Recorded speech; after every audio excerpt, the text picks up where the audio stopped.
रुला देने वाली दर्दनाक लव स्टोरी। हेलो दोस्तों, मेरा नाम राजीव है और आज मैं अपनी जिंदगी की रुलाने वाली लव स्टोरी बताने जा रहा हूँ। जीवन में जो आप सोचते हो कभी कभी उसका ठीक उल्टा ही आपके साथ हो जाता है। मेरे साथ भी कुछ ऐसा ही हुआ। वो हमारा स्कूल का दिन था जब मैं एक श्रुति नाम की लड़की को पसंद करता था। उस समय मैं 10th क्लास में था, श्रुति भी 10th क्लास में ही थी। हम दोनों एक दूसरे को पसंद करते थे। उस समय मैंने अपनी दिल की बात उसे बताई और उसने मेरे प्यार को एक्सेप्ट कर लिया। हम दोनों एक ही बस में स्कूल जाया करते थे। बस में अक्सर मैं उसकी बगल वाली सीट पे बैठ जाया करता था और वो पल मानो मेरे जिंदगी के सबसे खूबसूरत पल थे। क्लास में लगभग सभी को हमारे प्यार के बारे में पता था। मेरे दोस्त हमेशा श्रुति का नाम लेकर मुझे चिढ़ाया करते थे। श्रुति और मैं लंच के समय साथ में खाना खाते थे और खाते हुए अपने फ्यूचर की बातें किया करते थे। रात के वक्त हम दोनों एक दूसरे से ढेर सारी बातें करते। हम दोनों अपने अपने सपने एक दूसरे को बताते और न जाने बात करते करते कब हमें नींद आ जाती और हम सो जाते थे। कभी अगर मेरे घर में कोई रिश्तेदार आ जाता तो रात को मैं छत पे जाकर बातें करता। यहाँ तक कि मैं ठंड के मौसम में भी छत पे जाकर श्रुति से बातें करता। हम दोनों ने साथ में न जाने क्या क्या सपने देखे थे। शादी, बच्चे और यहाँ तक कि हमने बच्चों के नाम भी सोच रखे थे। स्कूल तक तो हम दोनों की प्यार की गाड़ी काफ़ी अच्छी चल रही थी, लेकिन जैसे ही हम कॉलेज में गए तो धीरे धीरे सब कुछ बदलने लगा। कॉलेज में आने के बाद श्रुति अब पहले जैसी नहीं रही।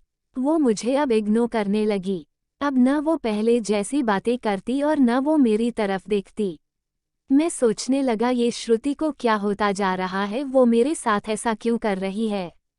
एक दिन श्रुति के एक फ्रेंड से मैंने पूछा, देखो न श्रुति अब मुझसे पहले जैसी बातें नहीं करती, वो अब मुझे इग्नोर करने लगी है। उसकी फ्रेंड ने मुझे बताया कि श्रुति को मैंने कॉलेज में अभय नाम के लड़के से अक्सर बातें करते हुए देखती हूँ। शायद मुझे लगता है श्रुति उसे पसंद करती है। उसकी फ्रेंड की बातों को सुनकर मेरी दिल की धड़कनें बढ़ने लगी। मेरा दिमाग कह रहा था कि श्रुति ऐसा कैसे कर सकती है, लेकिन दिल कह रहा था कि नहीं, श्रुति ऐसा नहीं कर सकती। मेरी आंखें नम होने लगी। मैंने अपने आंसुओं को रोका, लेकिन तब भी मैं अंदर से रोने लगा। घर जाकर मैंने श्रुति का फेसबुक अकाउंट और इंस्टाग्राम अकाउंट चेक किया। मैंने देखा कि श्रुति ने अभय को फॉलो किया हुआ है और उसके फोटो पे लाइक और दिल वाले इमोजी का कमेंट भी था। मैंने तुरंत श्रुति को कॉल किया, लेकिन उसने मेरे कॉल का जवाब नहीं दिया। अगले दिन जब मैं कॉलेज गया तो श्रुति से मैंने पूछा, क्या तुम अभय को पसंद करती हो? श्रुति, ये तुम क्या बोल रहे हो? मैं जो पूछ रहा हूँ उसका जवाब दो। क्या तुम अभय को पसंद करती हो, हाँ या ना? श्रुति, अभय और मैं बस एक अच्छे दोस्त हैं। उसने मेरे सवालों का जवाब नहीं दिया। मुझे समझ नहीं आ रहा था कि मैं क्या करूं। मैं अब काफ़ी चिड़चिड़ा हो गया था और छोटी छोटी बातों पे नाराज हो जाया करता था। श्रुति अब पहले जैसी नहीं रही, वो अब बिल्कुल बदल चुकी थी। एक दिन मैंने श्रुति को अभय का हाथ पकड़कर कॉलेज ग्राउंड में बात करते हुए देखा। मैंने अपने फ़ोन से उन दोनों का फ़ोटो क्लिक कर लिया। कॉलेज खत्म होने के बाद मैं श्रुति के पास गया और उससे कहा, श्रुति 2 मिनट, मुझे तुमसे कुछ बातें करनी है। श्रुति, हाँ बोलो, क्या बात करनी है? राजीव, तुम अभय को लाइक करती हो ना? श्रुति, मैंने तुम्हें कल ही बोला था कि अभय और मैं बस एक अच्छे दोस्त हैं।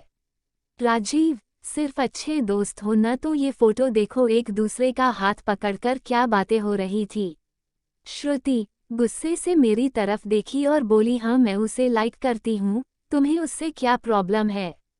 राजीव, श्रुति, हम दोनों स्कूल से एक दूसरे से प्यार करते हैं, तो फिर ये बीच में अभय कहाँ से आ गया? श्रुति, स्कूल लाइफ वो हमारा बचपना था, बस वो प्यार नहीं था और हम सिर्फ एक अच्छे दोस्त हैं। मैं अब जा रही हूँ, बाय। हम बस अच्छे दोस्त हैं। ये बोलकर वो बड़ी आसानी से चली गई। मेरे और मेरे फीलिंग्स के बारे में उसने एक पल भी नहीं सोचा। मैंने तो उससे सच्चा प्यार किया था। उस रात मेरे आंखों में आंसू और नज़रों के सामने वो पुरानी यादें साफ दिखाई दे रहा था। उसकी पुरानी फोटो को देखकर मैं बस रोता रहा। मुझे कुछ भी खाने पीने का मन नहीं कर रहा था। मेरी भूख प्यास सब मर चुकी थी। मैं बीमार पड़ गया, मेरी तबीयत पूरी तरह खराब हो गई। मैं कई दिनों तक कॉलेज भी नहीं गया। रात को जब भी उसे ऑनलाइन देखता तो मुझे बहुत तकलीफ होती। जब मैं उसे मैसेज करता तो वो मेरे मैसेज का जवाब नहीं देती। मैं बस ये चाहता था कि वो मुझसे बात करे, लेकिन वो मुझे अब भूल गई थी। श्रुति मेरा पहला प्यार था। वो कहते हैं कि पहले प्यार को आप भूला नहीं पाते हो। मैं भी उसकी यादों को नहीं भूला पाया। आज भी जब मैं अपने स्कूल के रास्ते से गुजरता हूँ तो वो पुरानी यादें फिर से ताज़ा होने लगती है। अब कॉलेज में दोस्तों से मुस्कुराते हुए मिलता हूँ, लेकिन अंदर से आज भी दुखी हूँ।